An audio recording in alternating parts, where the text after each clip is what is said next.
ულამაზესი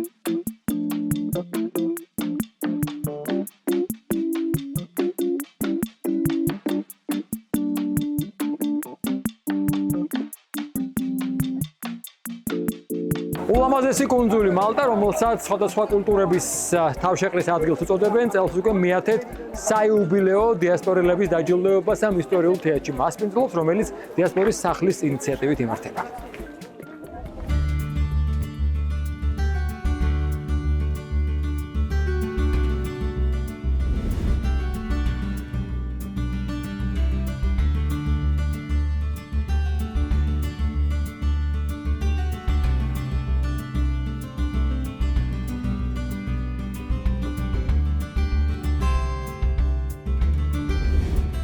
ქართული დიასპორის წარმომადგენლები, რომლებიც უცხოეთში ქართულ საქმეს აკეთებენ, ეწევიან ქვეყნის პოპულარიზაციას და ეხმარებიან თანამემამულეებს გზის გაკვალვაში, ახლა ქარვისფერ მალტაზე შეიკრიბნენ, სადაც განსაკუთრებული მზადებაა.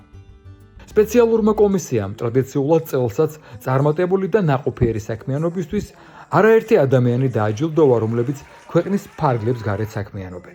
ეს დღე განსაკუთრებით ემოციური იყო მონაწილეებისთვის, რაც მათი საქმიანობის დაფასებასთან ერთად დიდი პასუხისმგებლობა და მოტივაცია. მნიშვნელოვანია ჩემთვის, იმიტომ რომ ტყუილად არ მიცხოვრია 13 წელია ესე გამოდის ემიგრაციაში და ძალიან მნიშვნელოვანია ჩვენთვის ყველასთვის, ვინც ქართულ კულტურას ვემსახურებით მის ფარგლებს გარეთ, რომ ჩვენთვისაც იყოს ხოლმე ესეთი წამახალისებელი ღონისძიებები და უფრო მეტი და მეტი სტიმული გქონდეს, რომ ჩვენს ქვეყანას ბევრი გავუკეთოთ მის ფარგლებს გარეთ. ჩემთვის არაჩვეულებრივი დღეა და განსაკუთრებული პატივია დღეს აქ თქვენს გვერდით ყოფნა.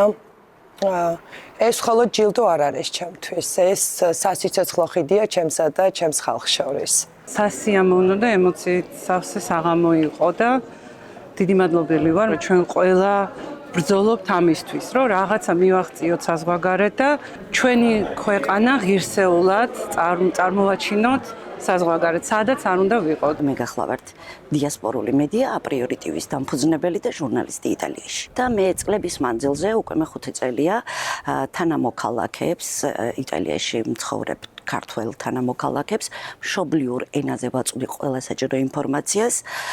ეს შრომის კოდექსიდან დაწყებული მიმდინარე მოვლენებით დამთავრებული საქმეს, რომელსაც გულწრფელად, გულით და უანგაროდ აკეთებ, ყოველთვის გამოჩნდებიან ადამიანები, ვინც ამას დაინახავენ და შეამჩნევენ და თავს მნიშვნელოვნად გაგრძნობინებენ. ღონისძიებაზე სპეციალურად მიიწვიეს ხელოვნების სფეროს სხვადასხვა წარმომადგენლები საქართველოდან.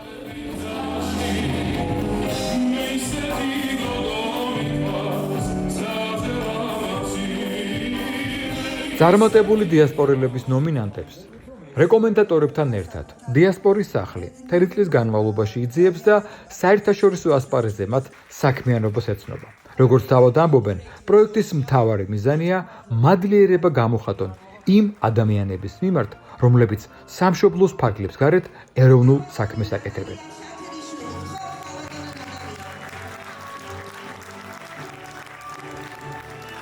წელს გაიმართა მეათე სეზონი დიასპორელების დაჯილდოების. დაახლოებით 1 წლის განმავლობაში დიასპორის სახლის დამფუძნებლები, ესე ვთქვათ, კომისია რასაც თვალს ვადევნებთ ემიგრანტებს სხვადასხვა ქვეყანაში და იმის შემდეგ ხდება უკვე მათი წარდგენა. რაც მე ძალიან ბედნიერი ვარ, რადგან ვთვლი, რომ ძალიან ღირსეული ნომინანტები ყავდა წელს. იყო კანადიდან, იყვნენ ამერიკიდან, იტალია, ნიდერლანდები და ასევე მალტიდან. ძალიან მნიშვნელოვანია, რომ ეს პროექტი ზოგადად არსებობს, რომელიც ხელს უწყობს ქართველების შემოქმედების წარმოჩენას, მათ წარმატებას სხვადასხვა ქვეყანაში, რომლებიც ცხოვრობენ საქართველოს ფარგლებს გარეთ და ყოველთვის ცდილობენ, რომ ქართული შემოქმედება, ქართული კულტურა, ქართული რესურსი ძალიან მაქსიმალურად წარმოაჩინონ. და ჩვენთვის ძალიან მნიშვნელოვანია, იმიტომ რომ ჩვენ შარშან გახდით ამ კონკურსის ნომინანტი, გამარჯვებული ორგანიზაცია. მე ვფიქრობ, ეს არის ძალიან მნიშვნელოვანი პროექტი და მე მხოლოდ წარმატებას ვუსურებ მათ. ჩვენი ფესტივალის Grand Prix, მაგრამ თქვენთვის უბრალოდ სამახსოვრო საჩუქარი.